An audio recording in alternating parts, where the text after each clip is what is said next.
கிறிஸ்துவுக்குள் அன்பான blessings FM radio நேயர்கள் அனைவருக்கும் வணக்கம்.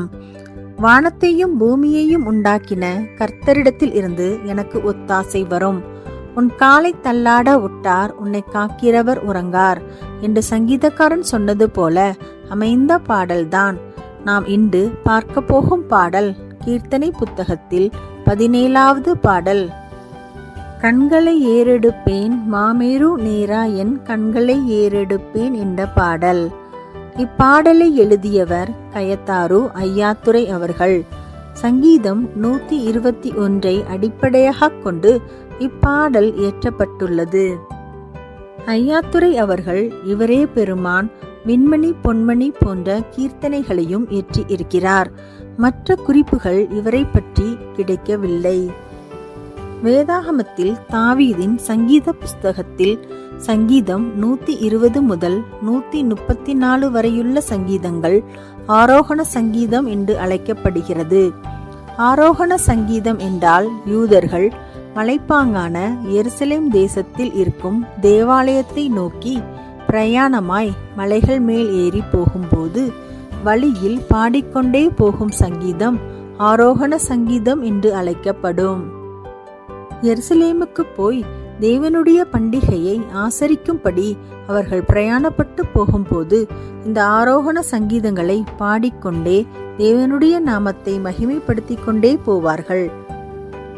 எனவே இது பயண வழிபாட்டு சங்கீதங்கள் என்று அழைக்கப்படும். வேதாகமத்தில் நாம் யூத மக்கள் தங்களுடைய முக்கிய பண்டிகை நாட்களில் எருசலேம் தேவாலயத்திற்கு சென்று தங்கள் காணிக்கைகளை செலுத்துவது வழக்கம்.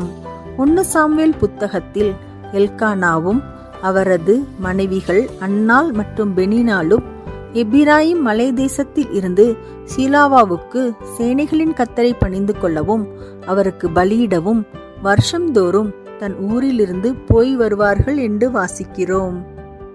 பின்னர் அவர்கள் அதிகாலையில் எழுந்து கர்த்தரை பணிந்து கொண்டு ராமாவில் இருக்கிற தங்கள் வீட்டுக்கு திரும்பி போனார்கள் என்று நாம் வேதாகமத்தில் வாசிக்கிறோம். லூக்கா புத்தகத்தில் இயேசுவின் தாய் தகப்பன்மார் வருஷந்தோறும் பஸ்கா பண்டிகையில் எருசலேமுக்கு போவார்கள். பண்டிகை நாட்கள் முடிந்து திரும்பி வருகிற போது பிள்ளையாகிய இயேசுவை காணாததினாலே அவரை தேடிக்கொண்டு எருசலேமுக்கு திரும்பி போய் அவர் தேவாலயத்தில் கண்டு சந்தோஷப்பட்டார்கள் என்று வேதத்தில் வாசிக்கிறோம். பிரயாண வசதிகள் அந்நாட்களில் கிடையாது. கால்நடையாகவே பயணம் செய்வார்கள். தங்களுடைய இனத்தார் அனைவருடன் சேர்ந்தே பயணம் செய்வார்கள்.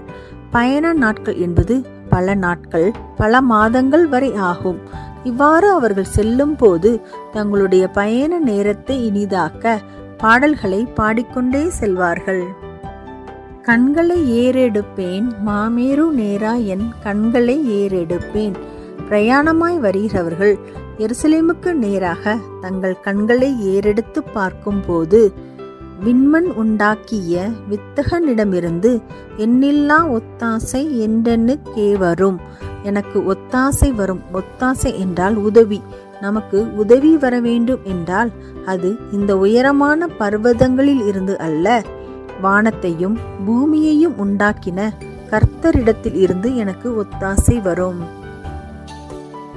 காலை தள்ளாட ஒட்டார். நாம் நடக்கிற இந்த பிரயாணத்தில் தேவன் நம்முடைய காலை தள்ளாட விடுகிறதில்லை.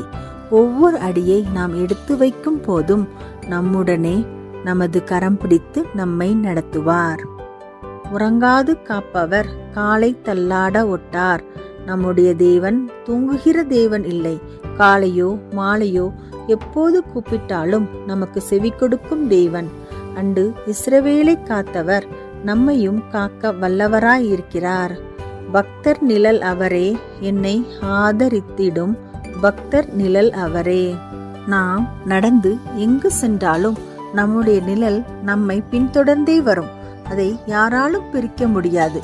அதேபோல் நம் தேவன் நம்முடனே நம்முடைய நிழல் போல் கூடவே வருவார். எக்கால நிலைமையும் என்னை சேதப்படுத்தாது. முக்காலம் நின்றென்னை நற்காவல் புரியவே. பிரயாணப்பட்டு போகிற காலத்தில் சூரியனுடைய வெப்பம் காலையில் மிகவும் உஷ்ணமாக இருக்கும். ஆனால் நம் தேவன் நமக்கு நிழலாய் இருக்கிறார்.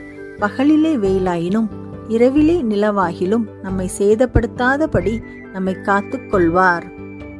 எல்லா தீமைகட்கும் என்னை விலக்கியே, எல்லா தீமைகட்கும், சின்ன தீங்கு பெரிய தீங்கு என்று அல்லாமல் எல்லா தீமைகட்கும் விலக்கி காப்பார். பொல்லா உலகினில் போக்குவரத்தையும் நல்லாத்து மாவையும் நாடோறும் காப்பவர்.